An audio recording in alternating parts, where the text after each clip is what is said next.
Très bien. Alors, on va rentrer directement dans le vif du sujet.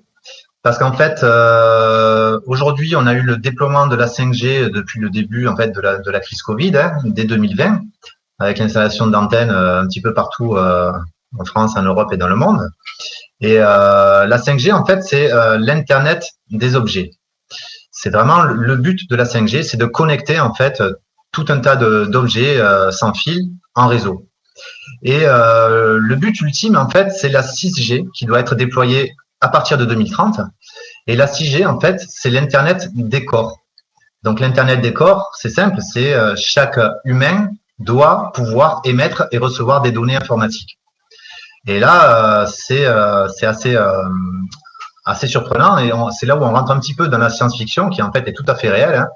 Aujourd'hui, on a donc Huawei qui décrit la 6G comme un réseau neuronal distribué et qui permettra de fournir des liens de communication pour fusionner les mondes physiques et cybernétiques. On est vraiment dans la fusion de l'homme avec la machine. Ça, c'est assez surprenant. Quand on lit un petit peu le projet sur le papier, c'est assez effrayant même. Et en Europe, c'est Ericsson et Nokia qui développent un projet 6G qui s'appelle HexaX.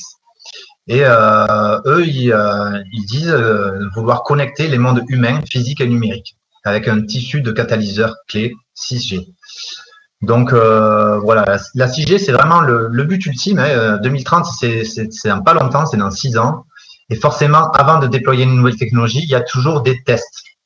Donc, il faut bien commencer à faire des tests dans le monde réel pour pouvoir déployer de façon vraiment importante la technologie à la date clé. Voilà vraiment pour ce qu'il faut comprendre. Donc, la 5G, l'Internet des objets, la 6G, l'Internet des corps. Et l'Internet des corps, comment ça fonctionne? Eh bien, ça fonctionne grâce à des capteurs. Il faut qu'il y ait des capteurs à l'intérieur des corps pour pouvoir communiquer de personne à personne, d'individu à individu et d'objets connectés à individu. Donc aujourd'hui, voilà les usages de la 6G identifiés. Ça va être autant pour la santé, la e-santé, que pour tout ce qui est approvisionnement autonome, le réseau d'Internet des objets avec les smart cities, les usines de production, les robots, etc.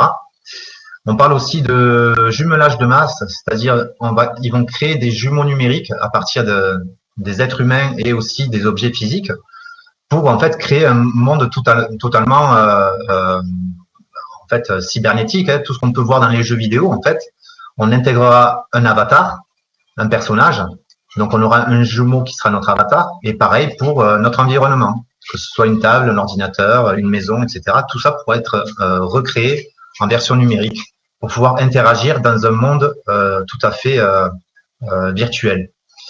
Et ça permet beaucoup de choses. Ça permet aussi la téléprésence et le travail à distance. Donc, on voit bien pourquoi ils ont commencé à travailler beaucoup sur le travail, à déployer beaucoup le travail à distance pendant les confinements, parce que c'est aussi un des buts, c'est de nous réduire nos capacités de déplacement et de faire en sorte qu'on est de plus en plus en fait cloîtrés chez nous pour réduire notre empreinte CO2. Donc, on fait aussi le lien avec tout le projet de réduction de l'empreinte écologique. Donc ça, c'est le monde qui nous prévoit pour 2030 avec la 6G.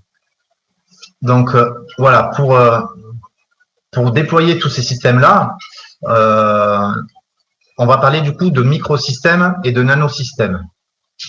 Un microsystème électromécanique, en fait, c'est un dispositif qui est constitué d'une multitude de matériaux. Ça peut être du silicium, du titane, de l'or, du carbone, etc. Tout un tas de matériaux différents. Et ils vont avoir des fonctions de capteur ou d'actionneur. Ces microsystèmes, en fait, ils sont fabriqués en salle blanche avec des technologies ultra précises, bien spécifiques, que ce soit le dépôt, la gravure sous vide, la fonctionnalisation de surface. Ça, ce sont des choses qu'on abordera avec Jacques tout à l'heure. Il pourra nous en parler beaucoup plus en détail puisque c'est son domaine de compétences et qu'il aura certainement des choses très intéressantes à nous donner. Que dire de plus? C'est que jusqu'à à peu près 2015, 2016, 2018, on parle beaucoup de microsystèmes, mais très récemment est venu le domaine des nanosystèmes électromécaniques. Et les nanosystèmes, en fait, sont comme les microsystèmes, mais à l'échelle nano, donc 10 puissance moins 9. voilà, donc aujourd'hui, on retrouve beaucoup ces systèmes dans tout ce qui est au niveau médical, dans les micropompes, la microfluidique, les micro-robots médicaux, les laboratoires sur puces. Effectivement, on a déjà, par exemple, des puces à ADN qui vont permettre d'analyser le génome de molécules, de bactéries ou même du corps humain.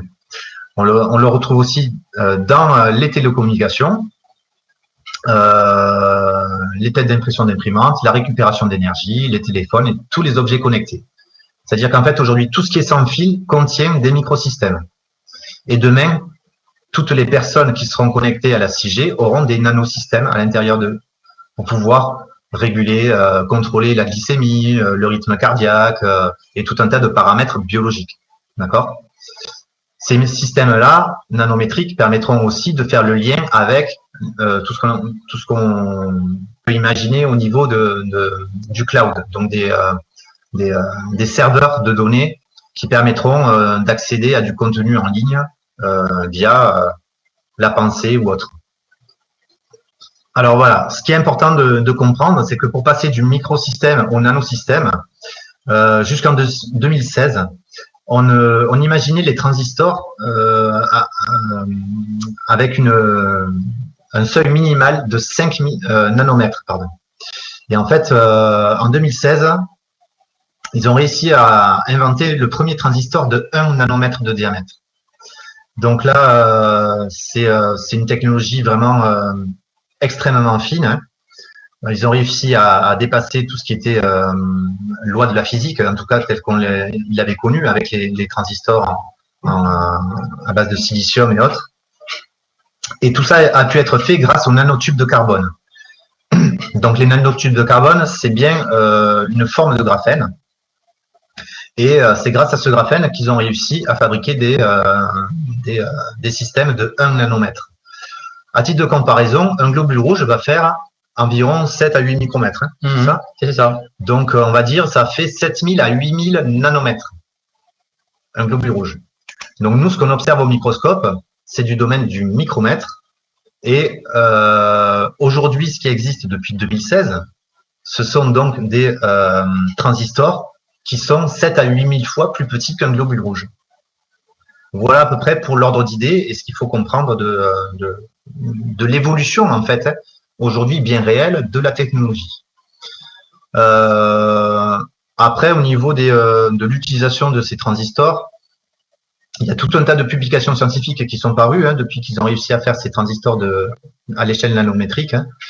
On a par exemple des transistors à effet de champ en graphène qui sont conçus pour des applications dans le champ micro-ondes comme un détecteur infrarouge. Et ça, c'est pour les télécommunications. On a aussi des transistors synaptiques moirés. Alors là, c'est assez particulier aussi. Ce sont des transistors qui sont créés en fait pour pouvoir faire une connexion avec les neurones et ce sera en lien avec l'intelligence artificielle et l'apprentissage automatique. Donc ça, ce sont des études. La dernière, elle date de décembre 2023, c'est très très récent. Mais voilà, aujourd'hui, les chercheurs sont sur ces projets-là d'intégration de nanosystèmes à l'intérieur des corps humains et de systèmes de taille nanométrique pour la télécommunication. D'accord ? Toujours sur ces microsystèmes ou ces nanosystèmes, on a une conférence qui a été faite en avril 2021 par Yann Akyildiz qui était intitulée 6G et au-delà, l'avenir des systèmes de communication sans fil. Et il déclare en 2021, du coup, je fais cette recherche depuis 15 ans sur des machines à l'échelle nanométrique. Donc, c'est l'Internet des nanothings, des objets à l'échelle nanométrique, et des machines à l'échelle bio-nano pour la santé humaine. Et il y a beaucoup de progrès en cours ici, comme les applications de communication moléculaire pour la santé, la détection WIRIS, là ce sont des caméras multicapteurs pour les drones, la détection de bactéries, etc. Donc il a conçu en 2021 un émetteur-récepteur multibande qui est basé sur des métamatériaux. Donc, les métamatériaux, ce sont des matériaux qui n'existent pas dans la nature, hein, ce sont des alliages qui sont créés de toutes pièces. Et il parle donc du coup de commutateurs MEMS, donc les microsystèmes, et des commutateurs de systèmes nano-électromécaniques, donc les NEMS. Donc, on passe bien de la micro à la nanotechnologie avec ce genre d'émetteurs-récepteurs. Et ça, ce sera capable de détecter simultanément le spectre d'ondes électromagnétiques, d'identifier la meilleure bande disponible pour pouvoir communiquer dessus, et à des fréquences de 1 GHz, donc là, c'est la 5G, jusqu'à 10 THz. Et là, on est dans le domaine de la 6G. Donc, on a bien déjà en place des systèmes qui sont en tout cas sur le papier bien décrits et qui nous montrent en fait des émetteurs-récepteurs à l'échelle micrométrique, voire nanométrique, et qui permettent de communiquer dans la bande de fréquence de la 5G, voire jusqu'à la 6G. Donc, c'est déjà en place. Et là, on va aborder justement le graphène. Qu'est-ce que le graphène? Est-ce que tu veux un petit peu le décrire? Le graphène, c'est clairement une molécule, une structure à l'échelle atomique qui est essentiellement basée sur du carbone, qui est un élément assez intéressant parce qu'il a plusieurs particularités, notamment celle de préférer et de très très loin tout ce qui est neuronal. Les neurones adorent le graphène et préfèrent même pousser sur le graphène que dans leur propre milieu naturel. Donc déjà, c'est plutôt intéressant et aussi inquiétant, bien sûr. Quand on sait que le graphène, c'est un supraconducteur, donc un élément qui transmet de l'information 800 fois plus vite que du cuivre, on s'interroge sur son but. Est-ce qu'il s'agit d'un élément qui va permettre de transmettre des informations ou est-ce qu'il y a d'autres buts encore? Ces documents-là sont assez vieux même. Hein. On les sort et on les trouve, on les a, mais ils sont assez vieux. Ça a été démonté démontré très rapidement par certains scientifiques qui bossent depuis longtemps là-dessus. Je pense que notre collègue Jacques pourra peut-être nous en parler tout à l'heure. Voilà. Ce qu'on peut rajouter, c'est qu'on a plusieurs formes de graphène. Le graphène, en fait, est extrêmement flexible et utilisé dans l'électronique flexible, les écrans qui peuvent être manipulés comme ça à la main. Et en fait, on a, par exemple, en haut à gauche, vous avez la configuration dans l'espace du graphène monocouche. Donc, c'est une seule couche d'atomes de carbone. En haut à droite, vous avez du graphène multicouche. Donc là, on va mettre plusieurs couches de graphène pour pouvoir former un matériau du coup qui sera peut-être un peu plus résistant et qui, entre chaque couche de graphène, pourra aussi être mélangé à différents composants pour avoir différentes fonctions. Par exemple, avec d'autres éléments, on peut faire une pile. Avec d'autres éléments, on va pouvoir faire un transistor, etc. Alors, ça me rappelle mes premiers cours à l'époque quand j'étais en médecine, parce que je suis passé par médecine aussi. Et les premiers cours de médecine en chimie, on me disait clairement que le carbone avait des propriétés particulières et que c'était pas le moment de nous expliquer tout ça, c'était beaucoup trop compliqué. Je comprends mieux pourquoi aujourd'hui. C'est vrai. Une autre configuration qu'on peut avoir, c'est sur l'image, le schéma à gauche, c'est l'image 3, donc en rouleau. Ce fameux tube s'appelle un nanotube de carbone. Donc, c'est là où on voit effectivement qu'on peut vraiment faire prendre la forme qu'on veut à ce graphène. Et la dernière forme qui est connue, c'est le fameux ballon de foot, hein, l'image 4. On peut aussi avoir ce qu'on appelle des fullerenes. Voilà, donc après, qu'est-ce qu'on peut dire de plus? Que le graphène est transparent à 97,7%. Ça, c'est quand il est monocouche. Donc, si on met plusieurs couches de graphène, il sera un petit peu moins transparent, mais il restera quand même extrêmement transparent. Et ce qu'on observe dans le sang des vaccins ressemble fortement à ce graphène transparent. Donc, on le verra ça un petit peu plus tard. Et puis en bas, vous avez une image d'une publication où il montre qu'en l'espace de 4 jours, les neurones vont pouvoir être connectés avec des nanotubes de carbone. Et effectivement, ils vont proliférer très très facilement grâce à ce carbone et se développer. Et donc, on va pouvoir avoir des connexions neuronales synthétiques grâce à ces nanotubes de carbone. On rappelle que les neurones fonctionnent beaucoup avec de l'électricité. C'est pour ça qu'on fait un électroencéphalogramme et que ces mêmes neurones-là, on peut les retrouver donc en croissance sur du graphène. Alors là aussi, des études qui nous ont vraiment surpris il y a déjà un petit moment, je pense il y a un peu plus d'1 an, voire 2 ans. C'est Le premier, c'est un brevet qui a été déposé à Shanghai en septembre 2020. Donc, c'était juste avant l'autorisation des vaccins aériens passagers. C'était 2 mois de mémoire avant l'autorisation américaine et 3 mois avant l'autorisation européenne. Et ce premier brevet, c'est l'invention d'un procédé de fabrication d'un nanovaccin recombinant contre le Covid-19 avec comme support l'oxyde de graphène. Donc, je suppose que quand on a des brevets, c'est pour les utiliser. Maintenant, on n'est pas dans le secret des dieux, on ne sait pas ce qu'ils en ont fait, ni quels sont les accords qu'ils ont pu signer avec les entreprises. Mais bon, on peut se douter que ce document-là est quand même assez important dans notre affaire. Et juste en dessous, là, on vous a mis une étude scientifique qui nous a aussi beaucoup interpellés. Parce qu'à l'époque, nous, on savait qu'il y avait un petit peu de technologie là derrière, mais bon, on était loin d'imaginer les dessous de cartes. Et cette publication, en résumé, donc ça date de mai 2014, elle nous dit que la nanotechnologie offre une opportunité grâce aux antennes en graphène terahertz qui pourrait permettre l'intégration d'une antenne par cœur de processeur dans un réseau sur puce sans fil activé par le graphène. Cependant, il est essentiel de concevoir un protocole MAC approprié afin de bénéficier pleinement de cette nouvelle approche. Alors là, ça peut paraître complexe au premier abord, mais ce qu'il faut comprendre, c'est que déjà en 2014, on nous publie une étude qui nous parle de nanotechnologie avec du graphène qui fonctionnerait sur la bande terahertz, donc pour la 6G, d'accord? La 5G, ça va en gros de à peu près 2 gigas et demi, 2 gigahertz et demi, on aura en Europe normalement du 26 gigahertz. Donc là, quand on parle de terahertz, on est vraiment dans les fréquences qui seront déployées pour la 6G en 2030.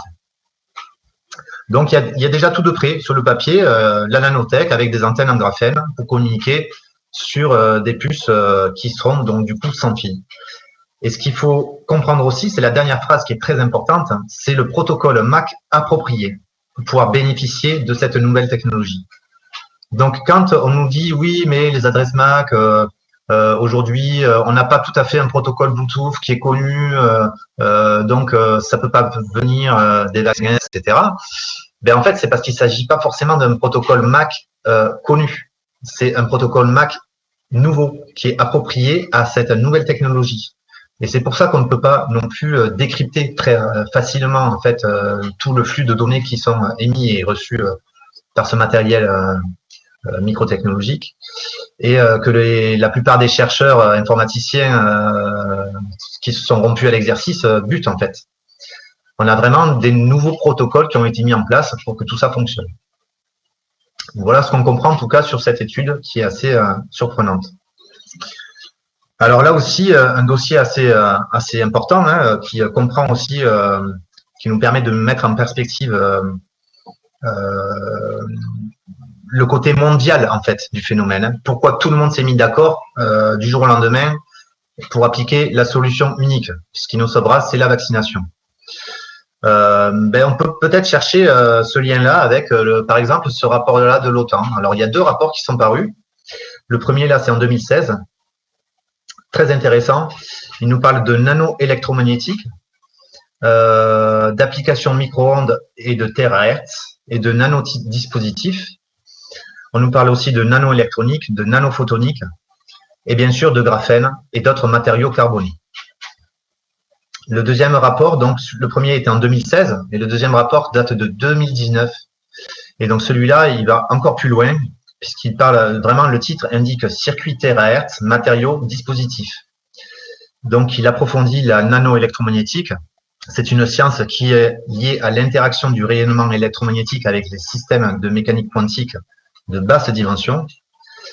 Ce qu'on peut dire de plus, c'est qu'ils font ici la synthèse de nanostructures. Donc, ils vont aborder dans ce rapport la synthèse de nanostructures et de nanocomposites. Ils abordent la conception des dispositifs et des systèmes ainsi que leur fabrication. Bien évidemment, on est toujours dans la technologie terahertz, donc c'est bien pour la 6G. Et dans les différents éléments complémentaires, on nous parle de matériaux nanostructurés, de propriétés électriques et optiques. Là, il y a pas mal de chercheurs, par exemple, un média alternatif qui s'appelle Pigeon Pichetou, qui aborde pas mal ces éléments-là, qui est très très intéressant et qui traduit beaucoup aussi de recherches scientifiques poussées sur notamment tout ce qui est optogénétique, puces, graphène, etc. Et c'est très didactique. Si on veut comprendre un petit peu plus en fait quelles sont les avancées dans le domaine de la microtechnologie et du lien entre la microtechnologie et la biologie, c'est assez intéressant de regarder ces travaux-là. Donc voilà, pour terminer, en fait, on nous parle toujours de nanoplaquettes de graphène, de nanotubes de carbone, de nanotubes métalliques, de nanostructures de silicium, de cristaux photoniques, de microcavités, d'antennes, et puis d'applications. Donc les applications de ces systèmes-là, ce sera pour la détection, l'imagerie, avec la gamme de fréquences du coup terrestre. Je me permets quand même de rappeler que l'ensemble des pathologies liées avec les injections ont tout un rapport avec l'électricité, hein. Que ce soit les électrocardiogrammes, les électroencéphalogrammes, les électromyogrammes. À chaque fois, c'est bien le tissu électrique du corps humain qui est touché. Tout ce qui est tissu nerveux et tissu musculaire. C'est vraiment ce qui est le plus impacté en fait par tout ça. On peut même s'interroger sur les plaquettes, hein. Les plaquettes qui circulent dans le sang, elles sont toutes électrosensibles. Voilà, alors là, ce qui est intéressant, c'est notamment les nanotubes de carbone. On va voir sur l'image en haut à droite qu'on a plusieurs nanotubes de carbone. On a celui à gauche, c'est un nanotube de carbone à simple paroi. Et à droite, c'est un nanotube de carbone à multiparoi, ou à plusieurs feuillets en fait. Donc ça, c'est assez intéressant de voir qu'en fait, il y a différentes structures qui existent. Et ces nanotubes de carbone sont un élément clé en fait dans les nanotechnologies. Il faut savoir que on a dans les différentes études qui existent, on arrive à faire un mécanisme de croissance de ces nanotubes de carbone. Donc dans l'image que vous voyez à gauche, on se retrouve avec un petit cube et en fait en y mettant un autre élément, ici c'est de l'aluminium, on arrive à faire croître en fait ce nanotube de carbone. Donc on voit que on a comme si on était sur du tissu vivant biologique hein, qui avait une croissance. Ce carbone-là va se nourrir d'un alliage d'un autre élément en fait que le carbone pour pouvoir en fait faire un échafaudage et grandir au fur et à mesure du temps. Donc c'est là où les choses se compliquent, c'est qu'en fait on comprend bien que d'un nanotube de carbone, donc à l'échelle nanométrique, on pourrait avoir des structures qui s'assemblent et qui forment des structures à l'échelle micrométrique, donc observable au microscope. Voilà un petit peu ce qui est assez important à comprendre, c'est qu'on arrive à avoir quelque chose qui est synthétique, 100% synthétique, mais qui a une sorte de croissance comme le biologique. Et ça pose de sérieux problèmes parce que si les éléments qui permettent de faire croître ce fameux nanotube de carbone sont issus du vivant, ça veut dire qu'en fait, ils vont détruire du tissu vivant pour construire du tissu synthétique. On sait qu'aujourd'hui, quand on regarde la littérature, en fait, rien n'est caché, tout est disponible. Mais c'est pareil pour les personnalités de ce monde qui sont aussi beaucoup vues et beaucoup soutenues par les dirigeants. Hein. On va voir par exemple Klaus Schwab hein, qui en janvier 2016 nous parlait déjà de la fusion du monde physique et biologique. Il disait en 2016, certainement dans les 10 années à venir, mais d'abord on va les implanter dans nos vêtements et après on pourra s'imaginer qu'on les implante dans nos cerveaux ou dans notre peau. Et à la fin peut-être il y aura une communication directe entre notre cerveau et le monde digital. Ce que nous voyons, c'est une sorte de fusion du monde physique, digital et biologique. Il l'a encore dit récemment, hein, on est arrivé à faire la fusion entre le corps humain et la machine. Tout à fait. Ça, il l'a annoncé il y a 2-3 mois de façon beaucoup plus directe. Yuval Harari aussi, en novembre 2018, nous a dit, ça c'est assez intéressant quand même, il faut se le remémorer, hein. Nous sommes maintenant des animaux susceptibles d'être piratés. Pour pirater un être humain, vous avez besoin de deux choses, des données biométriques, lieu de déplacement, achat, etc. Et des données sur ce qui se passe dans votre corps et votre cerveau. Et d'une grande capacité de calcul pour donner un certain sens à toutes ces données. Et ces algorithmes peuvent prédire mes choix, mais aussi manipuler mes désirs. Si vous hackez un système, alors vous pouvez aussi le réingénier ou le remplacer complètement. Bon, c'est assez direct, franc. Il a renchéri en octobre 2020, et ça, c'est certainement la citation la plus importante à mon sens dans tout ce qu'ont pu dire les uns et les autres. Lorsque les gens regarderont en arrière, la chose qu'ils retiendront de la crise Covid est que c'est le moment où tout est devenu numérique. Et peut-être le plus important, tout cela a été le moment où la surveillance a commencé à se faire depuis sous la peau. Parce que vraiment, nous n'avons encore rien vu. Nous avons eu la révolution informatique et la révolution des sciences biologiques, et elles sont sur le point de fusionner. Le capteur biométrique est la technologie qui convertit les données biologiques en données numériques, qui peuvent être analysées par des ordinateurs, et ayant la capacité de vraiment surveiller les gens sous la peau. C'est le plus grand changement de jeu de tout. Je vous laisse méditer sur ces paroles, et au vu de nos observations, je pense que la boucle est bouclée.